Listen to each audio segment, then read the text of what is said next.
اعوذ باللہ من الشیطان الرجیم بسم اللہ الرحمن الرحیم الحمد للہ رب العالمین والصلاة والسلام علی اشرف الانبیاء وسید المرسلین خاتم النبیین ورحمۃ للعالمین مولانا وسیدنا ابی القاسم محمد صلی اللہ علیہ وعلی اہل بیتہ الطیبین الطاہرین المعصومین المنتجبین الاکرمین لا سیما علی بقیت اللہ فی الارضین ولعنۃ اللہ علی اعدائہم وقتلتہم اجمعین من یوم عداوتہم الی یوم الدین اما بعد فقد قال سبحانہ تبارک و تعالی فی کتابہ الکریم وہو اصدق الصادقین بسم اللہ الرحمن الرحیم لقد خلقنا الانسان فی احسن تقویم ثم رددناہ اسفل سافلین الا الذین آمنوا وعملوا الصالحات فلہم اجر غیر ممنون۔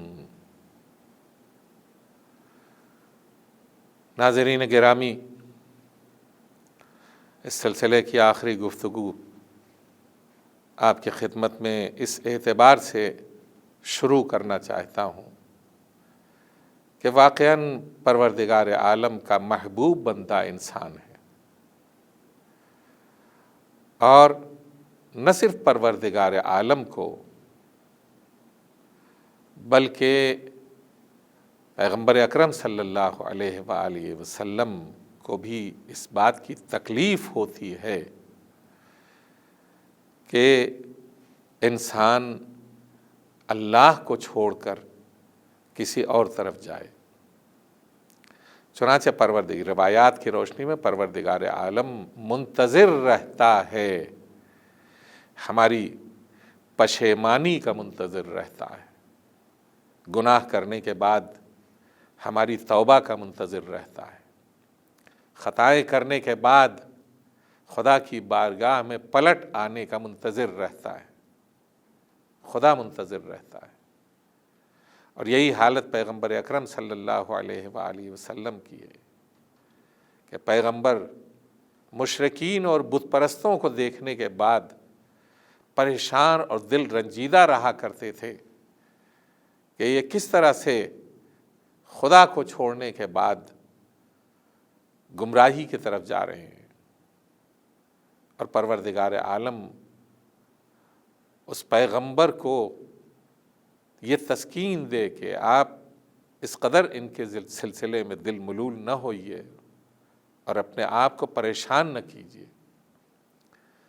احادیث اور قرآن میں اس طرح کی مثالیں نظر آتی ہیں۔ انسان خدا کا معشوق بندہ ہے، انسان خدا کا محبوب بندہ ہے، انسان خدا کا پسندیدہ بندہ ہے۔ خدا یہ چاہتا ہی نہیں کہ انسان کسی بھی طرح سے اپنے معبود سے دور ہو جائے، خدا یہ چاہتا ہی نہیں کہ انسان کسی بھی طریقے سے خدا کے قرب سے اپنے آپ کو علیحدہ کر لے۔ یہ دوری اسے پسند نہیں ہے، یہ لاپرواہی اسے پسند نہیں ہے، یا ہمارا دنیا کی رنگینیوں میں گم ہو جانا اسے پسند نہیں ہے۔ نہ اسے پسند ہے، نہ اس کے ایسے محبوب بندوں کو پسند ہیں جو ہماری انگلی تھام کر خدا کے قرب تک پہنچانے والے ہیں۔ میں اس کے پہلے عرض کر چکا ہوں کہ آپ زیارت عاشوراء کی دعائے سجدہ میں یہ پڑھتے ہیں، اللہم ارزقنا شفاعت الحسین یوم الورود وثبت لی قدم صدق عندک مع الحسین واصحاب الحسین الذین بدلوا مہجہم دون الحسین علیہ السلام۔ پالنے والے قبر میں اترنے کے دن شفاعت حسین ہمیں نصیب فرما۔ بہت ہی دنیا داروں کے اعتبار سے یہ منزل بہت دور ہے، لیکن ذرا سا توجہ کیجئے تو یہ منزل سب سے زیادہ نزدیک ہے، سب سے زیادہ نزدیک۔ یعنی اس منزل تک پہنچانے والا ایسا ہے کہ جو تمام مرحلوں سے تیز تر انسان کو اس کے معبود تک پہنچاتا ہے۔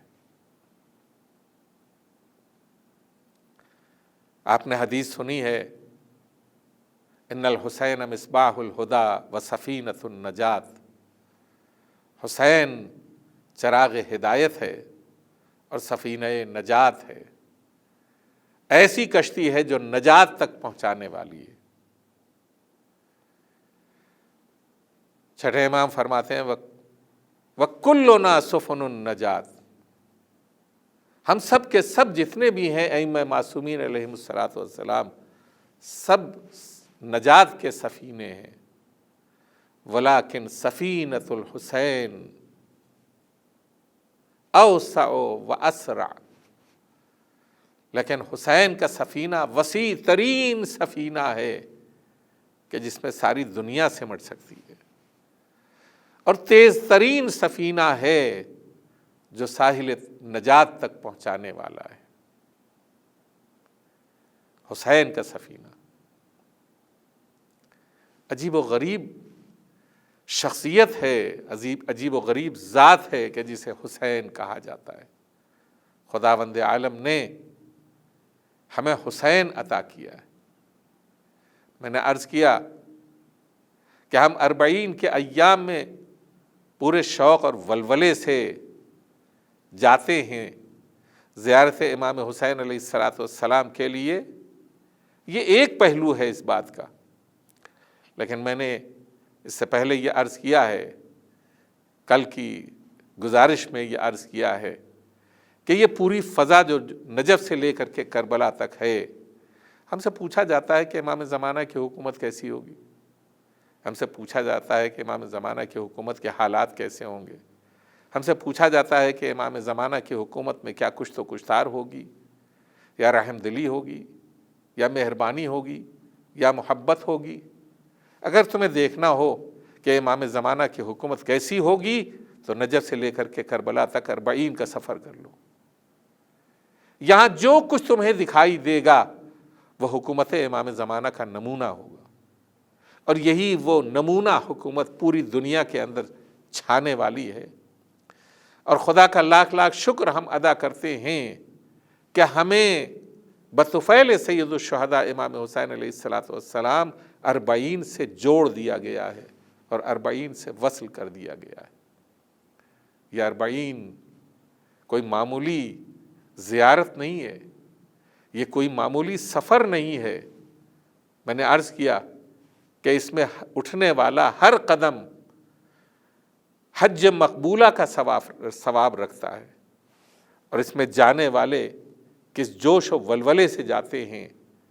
دنیا نے دیکھ لیا، میڈیا چھپانے کے باوجود نہیں چھپا سکا، اور دنیا میں یہ بات پھیل گئی اور یہ نظارے پھیل گئے کہ کس طرح سے جانے والے جاتے ہیں اور کس طرح سے استقبال کرنے والے استقبال کرتے ہیں۔ عزیزان گرامی، ہم اسی لیے شوق میں جاتے ہیں۔ دنیا میں کوئی ایسا اجتماع، کوئی ایسا مجمع نہیں ہے جو اتنی بڑی تعداد میں ایک ساتھ سفر کرتا ہو اور ایک جگہ اکٹھا ہوتا ہو۔ آپ عام دنوں میں کربلا معلیٰ جائیے اور جانے کے بعد اس شہر کی چوہدی آپ دیکھ لیجئے، اس کے حدود دیکھ لیجئے، تو آپ کو یہ احساس ہوگا کہ اگر اس میں لوگ کھڑے ہو جائیں تو کھڑے ہونے والوں کی تعداد بھی 2 ملین سے زیادہ نہیں ہونی چاہیے پورے شہر کربلا معلیٰ میں۔ لیکن آپ کو تعجب ہوگا کہ گزشتہ 40 میں یہ تعداد 40 ملین تک پہنچ گئی۔ 40 ملین تک آنے والے آئے، یعنی ہر سال جب بھی 40 کا مجمع ہوتا ہے 10 million, 15 million, 20 million, 25 million, 30 million 35 million 40 million تک پہنچ گئے، یہ تعداد پہنچ گئی، یعنی یہ شہر بفیض سید الشہداء امام حسین علیہ السلام اس قدر وسیع ہو جاتا ہے کہ سارے زائرین آ جاتے ہیں آغوش سید الشہداء امام حسین علیہ السلام میں۔ یہ بھی حکومت امام زمانہ کا نمونہ ہے، یہ بھی حکومت عظمت امام زمانہ کا نمونہ ہے کہ سارے زائرین امام کی زیارت سے سیراب بھی ہو جاتے ہیں، شرف یاب بھی ہو جاتے ہیں، اپنے مولا کی قدم بوسی بھی کر لیتے ہیں اور پھر واپس بھی چلے جاتے ہیں۔ عزیزو، کیا ہے زیارت اربعین؟ کبھی ہم نے تصور کیا؟ کبھی ہم نے غور کیا کہ زیارت اربعین کیا ہے؟ انسان جس دن اس حقیقت کو سمجھ لے گا اس دن واقعی علی والا ہو جائے گا، اس دن واقعی حسین والا ہو جائے گا، اس دن واقعی یہ انسان زہرائی ہو جائے گا، علوی ہو جائے گا، حسنی اور حسینی ہو جائے گا، اور امام زمانہ کے غلاموں میں اپنا شمار کرانا فخر محسوس کرے گا۔ یہ چند دن ایسے ہوتے ہیں کہ جس میں واقعی خود امام زمانہ کا حضور ہوتا ہے اور معنوی ظہور ہوتا ہے، ظاہری ظہور نہیں ہوتا، معنوی ظہور ہوتا ہے کہ امام کی معنوی حیثیت جو ہے کہ ساری جمعیت جو ہے اسے کسی بھی چیز کا احساس نہیں ہوتا، یعنی ضرورت کا احساس نہیں ہوتا، تشنگی کا احساس نہیں ہوتا، کمی کا احساس نہیں ہوتا۔ یہ کیسے چند دن ہوتے ہیں؟ یہ کیسی عبادت ہے؟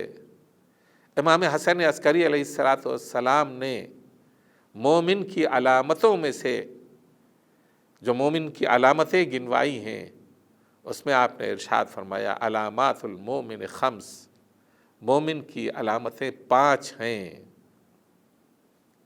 ان 5 علامتوں میں سے فرمایا کہ پہلی علامت یہ ہے صلاۃ الخمسین، 50 رکعت نماز پڑھنا۔ اور یہ 50 رکعت نماز کون ہے؟ جو 24 گھنٹے میں واجب اور مستحب نمازیں ملا کر پڑھی جاتی ہیں وہ 50 رکعت نمازیں ہیں۔ یہ مومن کی پہلی علامت ہے۔ دوسری علامت کیا ہے؟ زیارت الاربعین، 40 کی زیارت، یہ مومن کی علامت ہے۔ میں نے عرض کیا لقد خلقنا الانسان فی احسن تقویم ثم رددناہ اسفل سافلین الا الذین آمنوا وعملوا الصالحات، سوائے ان لوگوں کے کہ جو مومن ہوں اور نیک عمل انجام دیتے ہوں۔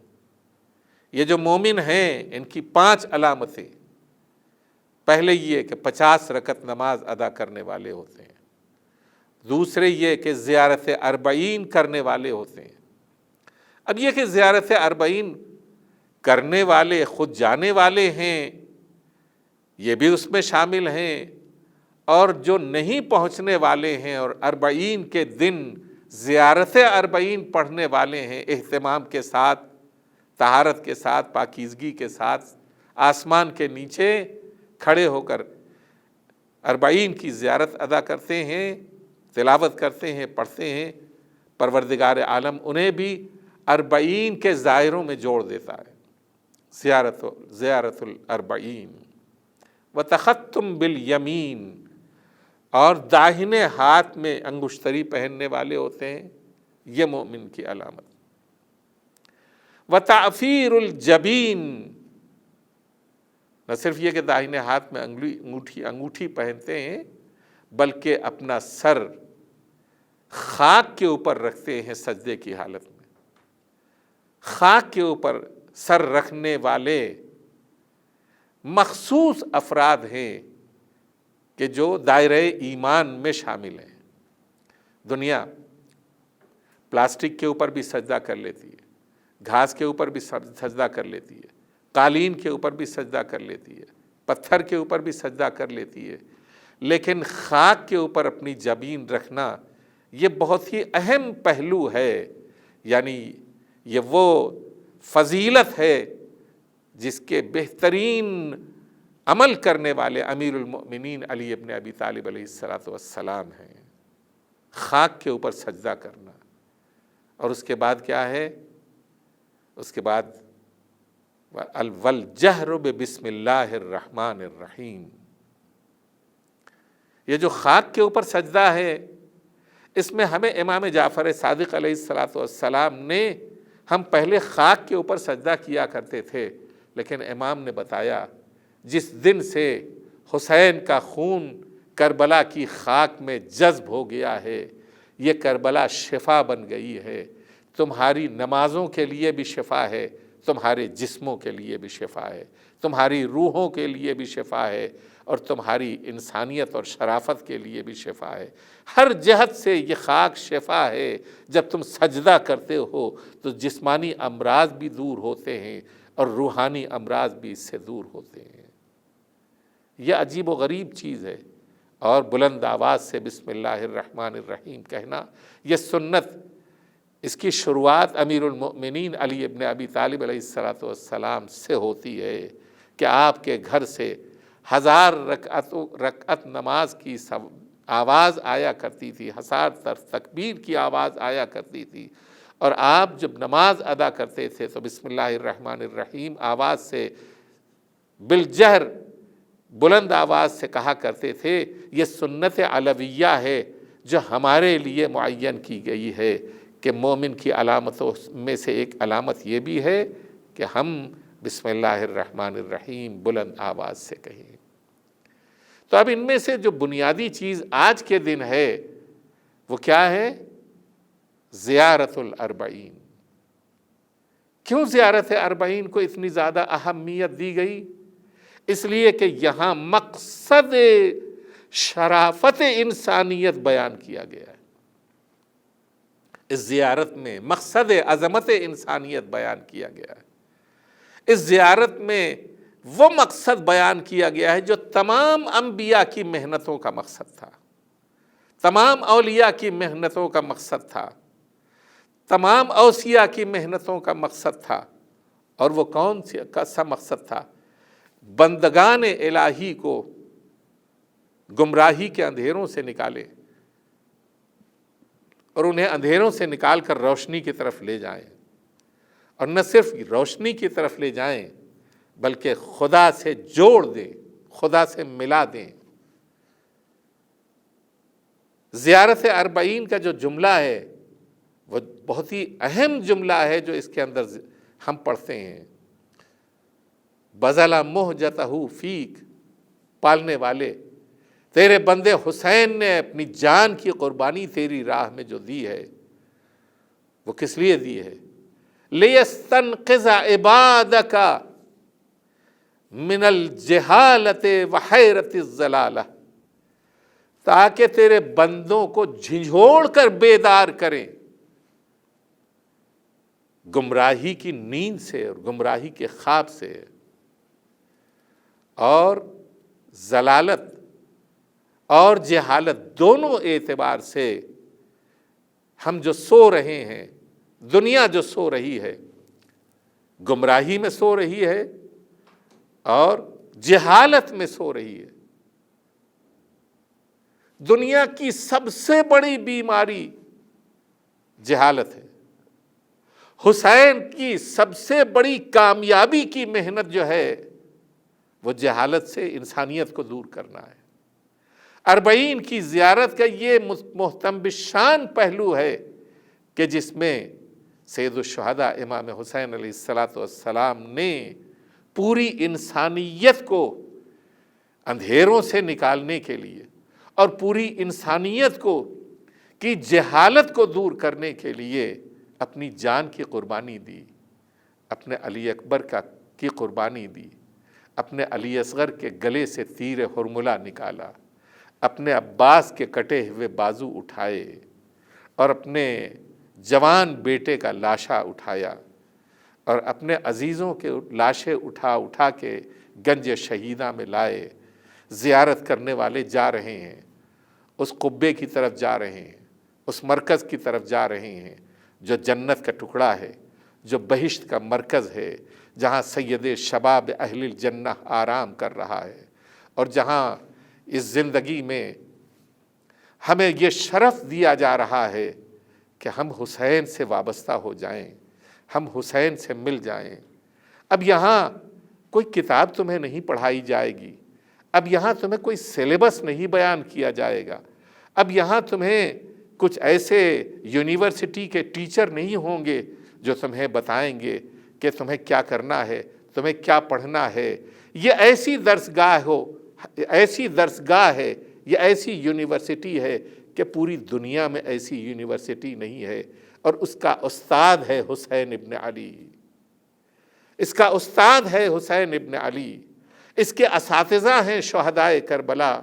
السلام علیکم یا اولیاء اللہ و احباء، السلام علیکم یا اصفیاء اللہ و اوداء، السلام علیکم یا انصار دین اللہ، یا انصار رسول اللہ، یا انصار امیر المؤمنین، یا انصار فاطمۃ الزہراء سیدۃ نساء العالمین، یا انصار حسن ابن علی، یا انصار ابا عبداللہ الحسین۔ یہ ناصر دین ہیں، یہ ناصران دین ہیں، یہ ناصران رسول خدا ہیں۔ یہ وہ لوگ ہیں کہ جو خدا تک لے جانے والے ہیں، خدا تک پہنچانے والے ہیں۔ ان کا سلیبس بھی نرالا ہے، ان کی کتابیں درس بھی نرالی ہیں، ان کی کتابیں بھی نرالی ہیں، ان کا درس بھی نرالا ہے۔ یہاں آتے جاؤ، تمہاری روحوں پہ ثقل ہوتا چلا جائے گا۔ یہاں سلام کرتے جاؤ، تمہیں سلام کا جواب دینے والا تمہیں ایسی منزل سے ہمکنار کرے گا کہ جس سے بہتر کا تصور دنیا کے کسی بھی کونے میں تمہیں نصیب نہیں ہوگا۔ یہاں وہ کیف ملے گا، یہاں وہ سرور ملے گا کہ جس کے لیے تمہاری روح ابتدا سے آج تک تشنا تھی۔ تشنا لبی روح کی اگر مٹانا ہو تو بارگاہ حسین میں پہنچو، اور وہاں پہنچو کہ جہاں زینب اپنے بھائی کا چہلم منانے کے لیے پہنچی تھی، وہاں پہنچو کہ جہاں جابر ابن عبداللہ انصاری نے اپنے امام کی پہل زیارت کی تھی، کچھ بنی ہاشم کو بھی ہمراہ لیا تھا، اور اپنے غلام عطیہ کے ساتھ وہاں پہنچے تھے، اور قبر جب تلاش کر رہے تھے، غسل کیا، القمہ میں احرام باندھا، مقتل کی طرف روانہ ہوئے، تلاش کرتے کرتے وہاں پہنچے جہاں خوشبو حسین پھیلی ہوئی تھی۔ فوراً کہا السلام علیک یا ابا عبداللہ، لیکن 3 مرتبہ جب سلام کرنے کے بعد جواب نہیں ملا تو خود ہی فرماتے ہیں مولا کیسے جواب دیجیے گا، اس لیے کہ آپ کے سر و تن میں جدائی ہو گئی ہے۔ ابھی جابر حسین کے غم میں مبتلا تھے کہ سید سجاد قافلہ لے کر پہنچے، زینب پہنچی، سید سجاد پہنچے، اسیران حرم پہنچے، اور وہاں پہنچنے کے بعد جس طرح 40 منائی گئی ہے، اور جس طرح حسین کا غم منایا گیا ہے، اور جس طرح اس پیغام کو عام کرنے کی سنگ بنیاد رکھی گئی ہے، اس سنگ بنیاد کا نتیجہ آج یہ ہے کہ ملینز افراد اس سرزمین کی طرف آتے ہیں اور حسین سے درس نورانیت لیتے ہیں، درس ہدایت لیتے ہیں۔ وَسَيَعْلَمُ الَّذِينَ ظَلَمُوا أَيَّ مُنقَلَبٍ يَنقَلِبُونَ۔